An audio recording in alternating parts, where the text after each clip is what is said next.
Accompanied by a wall of angry water, Junpei shot out of the room and into the opposing wall. Gasping to catch his breath, he looked around. He was in a narrow hallway. The water that had followed him out of the room was rapidly pouring out of the door. It flowed quickly down the hallway and slammed into the foot of the short flight of stairs. Just 5 steps, in fact. And at the top of this short staircase... A door! Another door! I love doors. Junpei leapt up the stairs straight for the door. Hier haben wir ein bisschen kreative Freiheiten. The door burst open and Junpei exploded out of it, only to freeze in his tracks. What other possible response could there have been to what he saw? What the hell? His voice trailed off, and all he could do was stare. A polished floor stretched out before him, ornate staircases rising up from the edges, each one of them equidistant from the others. Mhm. Was heißt denn equidistant? Gleichen Abstand? Ja. The stairs and pillars were solid wood, and Art Nouveau embellishments and decorations covered the walls and pillars. Equivalent und Distance einfach zu equidistant. Oh, nicht schlecht. It looked like nothing so much as the entrance to a luxurious mansion from the early 1900s. Junpei couldn't help but wonder, was he really in a ship? The water quickly filling the hallway behind him suggested that yes, he was. Ja, ich glaub schon. As he looked, a fresh wave rolled out of the room he'd been in, gathering speed as it moved toward the stairs. Yeah, that's what I thought. Gut. This is totally a boat. Wait, what the hell? A wave? Oh. Shit, I gotta get out of here. Junpei spun around, his wet shoes squeaking in protest on the polished floor, and ran toward the tremendous staircase in front of him. Diese Animation. Siedeck. Siedeck. Hab ich gewusst. Du hast das Biedek gut gesprochen. Dankeschön. As he ran, he glanced quickly ich bin das Boot. Ich bin sowohl Jumper als auch das Boot. at the plates mounted on the wall, denoting the decks of the ship. He took the stairs 2 at a time, not entirely sure where he would find himself, just as he began to wonder where, in fact, the stairs did lead. Junpei saw another person out of the corner of his eye. He stopped short, nearly tripping over the next stair, and looked. It wasn't just one person he'd seen. On the landing to the left of the stairs, there were 4 people staring at him. And on the right side, 3 more. All told, there were 7 of them. It looked as though they had been on their way down the stairs. They had stopped short when they saw Junpei, their eyes wide. He'd done the same, of course, and now they stood there, staring at one another. Junpei didn't move, one foot placed awkwardly on the next step, in the middle of a stride. Who were these people? This entire interaction lasted only a matter of seconds. The woman spoke to Junpei and time began to move again. Ich glaube, wir müssten jetzt langsam überlegen, wer wen spricht. Nicht einfach, du sprichst alles auf dem oberen Bildschirm und ich spreche alles auf dem unteren Bildschirm.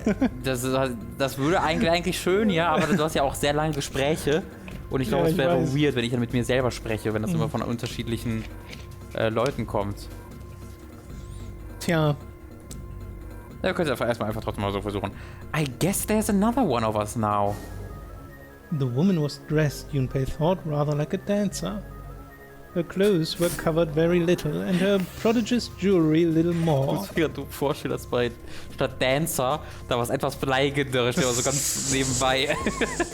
Hey you, come on now. Ich kann mich schon nicht mehr erinnern, dass die kleine Animationen haben, die Charaktere. Ich dachte, das wären wirklich reine Standbilder. Harry! With no further ceremony, she ran straight past Junpei and toward the doors behind him. Doors.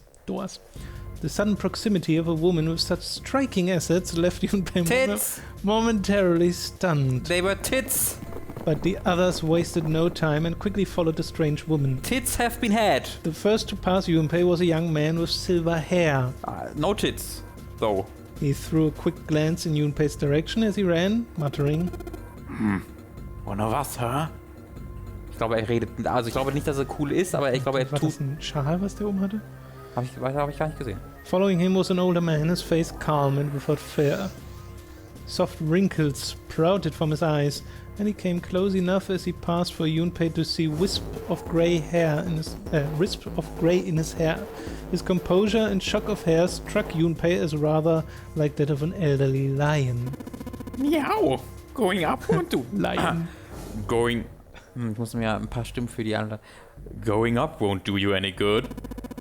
There are 2 doors, but neither of them will open. The next to speak was a girl with pink hair and a high voice. Oh yeah. Come on! Aren't you coming? You gotta hurry! Akkurat. Das ist immer Mickey Mouse bei mir. Ja. Ich kann nie keine andere. Ja. A small hand was wrapped around the wrist of another man. His eyes were closed, almost as though he was sleeping. His features were graceful, almost serene. And he was dressed rather elegantly for someone his age. Something about his posture seemed very refined, and Junpei couldn't help feeling he was noble and dignified somehow. He'd certainly never seen one, but this man seemed like what Junpei had always imagined a prince would be like. That's 9 of us then. That's 9 of us then. All of the cards are in hand. What does all of the cards on hand mean, he wondered. Junpei opened his mouth to ask what the other man had meant, but a girl with pink hair rushed past him and they were gone. He turned just in time to see 2 more people running toward him. One of them had hair like a bird's nest and looked as though a stiff breeze might topple him. And the other was a veritable mountain of a man. The scrawny one said nothing and scuttled past Junpei as though we were running from something. Hey! What the hell are you just standing there for? Ich glaube, wir werden kein Problem haben mit den Texten in diesem Spiel. Das Problem ist halt nur, ich werde komplett vergessen haben beim nächsten Mal, wie ich wen gesprochen Ja, aber habe. es ist ja Ja, es ergibt naheliegend. sich ja. Didn't you hear him? The doors on A deck are no good! No good kann man nicht anders lesen, finde ich. No good! We gotta check the doors on B deck! Got it? Now go! Before he had a chance to respond, the man laid a massive hand on Junpei's shoulders. I love you! With no more effort than Junpei would have used to brush aside a fly, the man shoved him out of the way. Whoa!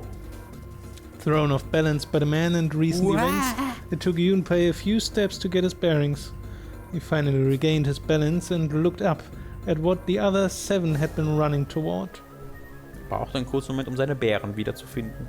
There were 2 pairs of large iron doors set into the wall in front of him.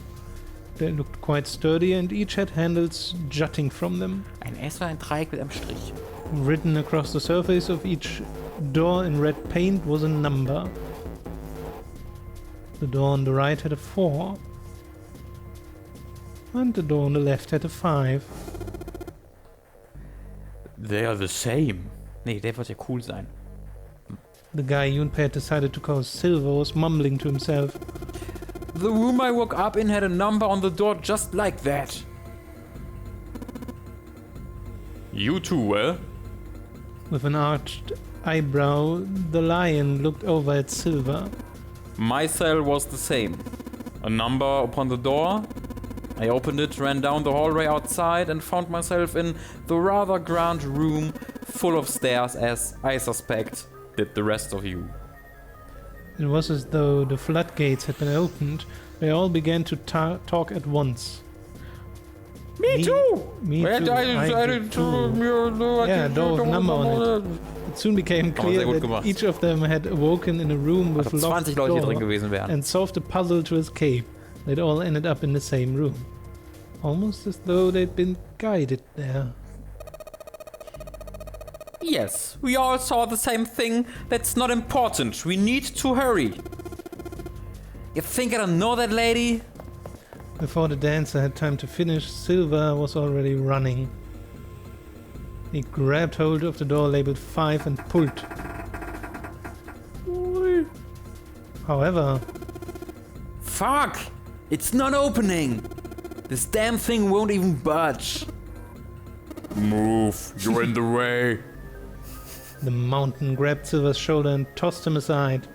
His path cleared, he took a few steps back, then threw himself at the door. Once, twice, 3 times, 4 times. The door shook as his body slammed into it, but showed no signs of breaking or opening. The mountain threw himself at the door again. Junpei turned toward door 4. Next to the door on the wall was a small box. It looked just like one that he'd seen in his room next to that door. Just like it. If it was the same, then this door was likely locked as well. Still, he had to check. Junpei grabbed a handle and threw all of his weight onto it.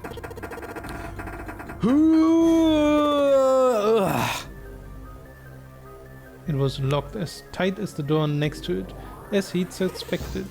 Damn it! Wie oft er schon damn it gesagt hat. Junpei punched the door, it did not respond. Damn it! Who could have guessed? It's a very good door. She does a very good job. Silent door. Were these the only doors, he wondered? He'd barely finished a thought when the sea deck plate he'd passed on his way up sprang unbidden to his mind. Sea plate. His body moved before he had time to think. Junpei turned and ran back toward the stairs. Hat dein Körper das auch schon mal gemacht? Dass sie einfach Einfach so anfangen zu bewegen, ohne dass du was gedacht Und hast? währenddessen dachtest du dir noch... Und während du dann rennst, denkst du, stimmt, ich hab Hunger. Ja. Guter Körper. He had scarcely taken a step when, at the top of the stairs next to an ornate clock embedded in the wall, he saw a person. It was a girl. She looked to be the same age as Junpei. He froze, unable to look away from her face. He wasn't confounded by her beauty or something equally silly. She was really pretty damn ugly, to be perfectly honest with you. There was guys. another reason he couldn't take his eyes off the girl. Junpei had seen her somewhere before. Tits. Entschuldigung, das war zu offensichtlich. He couldn't quite remember where, but he knew he'd met her before. The girl, too, stared at Junpei, similarly stunned. Her response suggested she'd seen him before as well. Without saying a word, Junpei walked slowly toward her. Mommy? She didn't move. It was almost as though she was held in place by some sort of magic spell. As Junpei stepped onto her landing, the spell broke. No sooner had he set his foot down than the whole ship shook a second time. Whoa! The quake caught the girl unprepared and she fell. Ooh! Moving on instinct, Junpei leapt to catch her. Or so he thought.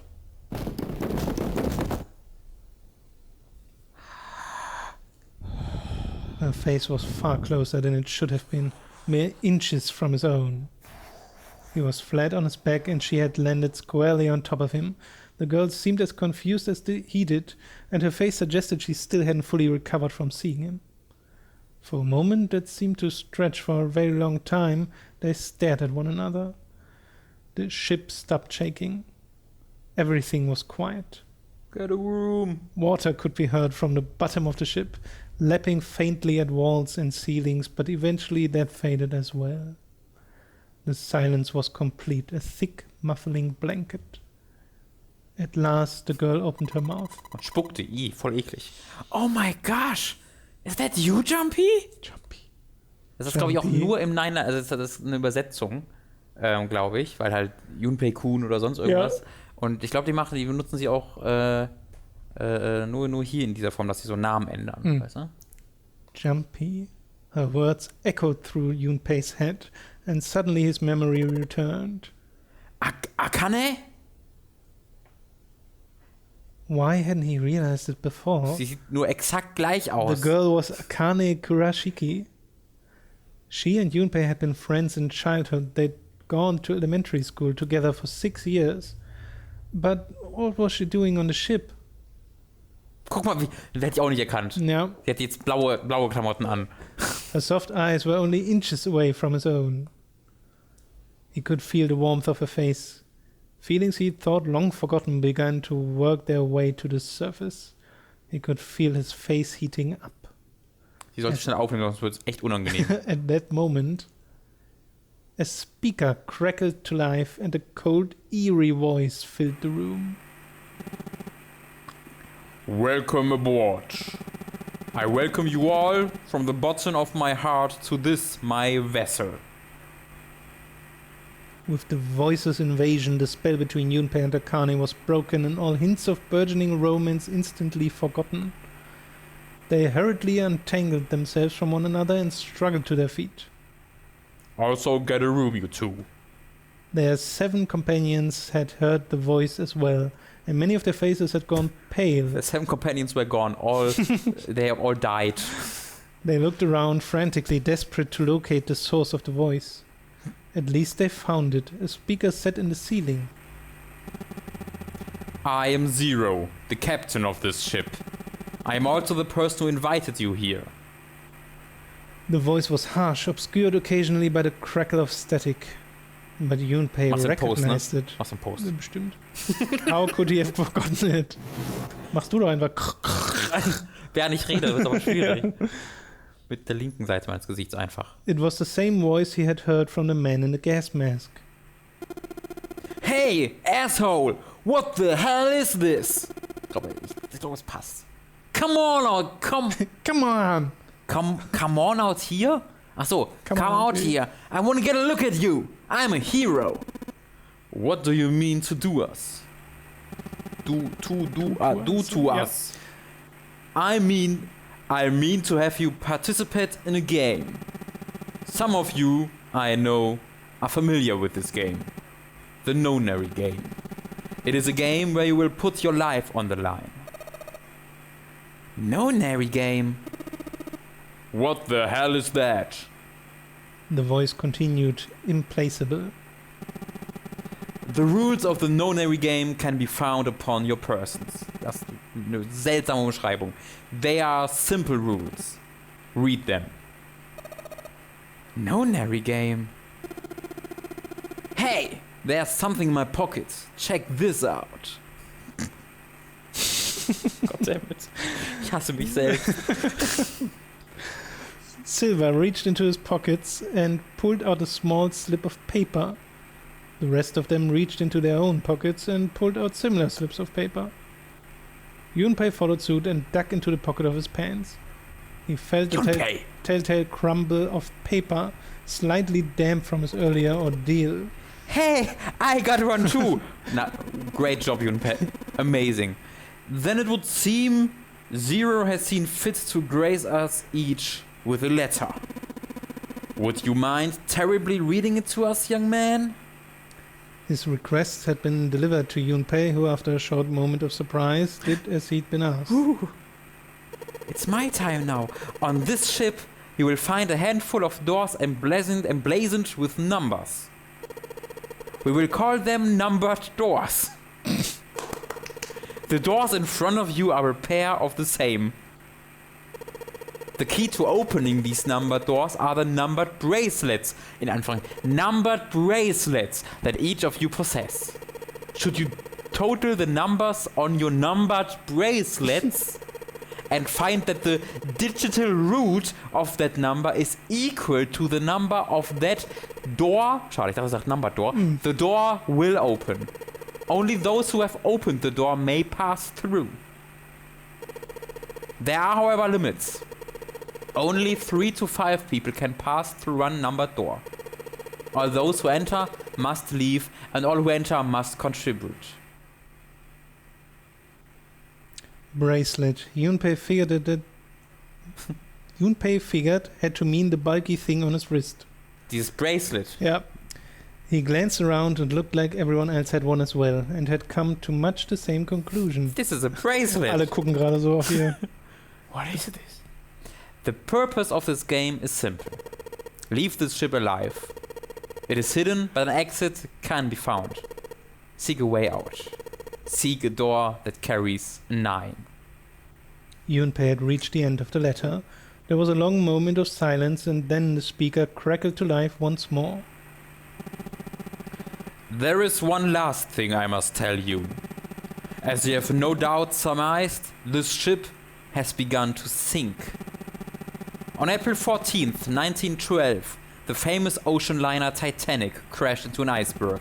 After remaining afloat for 2 hours and 40 minutes, it sank beneath the waters of the North Atlantic. I will give you more time. 9 hours. That is the time you will be given to make your escape.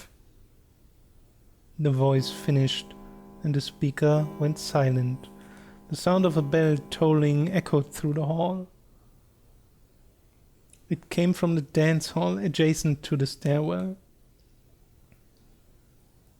It took those assembled on the stairs mere moments to trace the sound to an antique clock embedded in the wall. 7, 8, 9. The sound of the 9th bell faded away. The 10th never came. Um es aber auch mal kurz zu erklären. Nonary hat keine deutsche Übersetzung. Nonary bedeutet von 9 abstammt. Beziehungsweise bedeutet irgendwas, ein Konzept, eine Zahl, die 9 als Teil oder als Inhalt hat. Ich glaube, das habe ich damals auch mal nachschlagen müssen, Ja. weil ich nicht wusste, was 7 Ich habe auch nochmal Nonary genau war. geguckt, weil ich halt gucken wollte, ob es eine Übersetzung einfach gibt, aber es gibt im Deutschen keine Ja. Übersetzung dafür, wenn ich zumindest auf den Seiten, bei denen ich geguckt habe. That meant the time was 9 o'clock. Most likely 9 o'clock in the evening. When Junpei had peered out the window of his cell, he'd seen nothing but blackness. It had to be night time. If that was the case, then they would need to escape by 6 a.m. the following day. Now it is time. Let our game begin. I wish you all the best of luck. I'm not Jigsaw, I swear. The speaker went silent and did not speak again.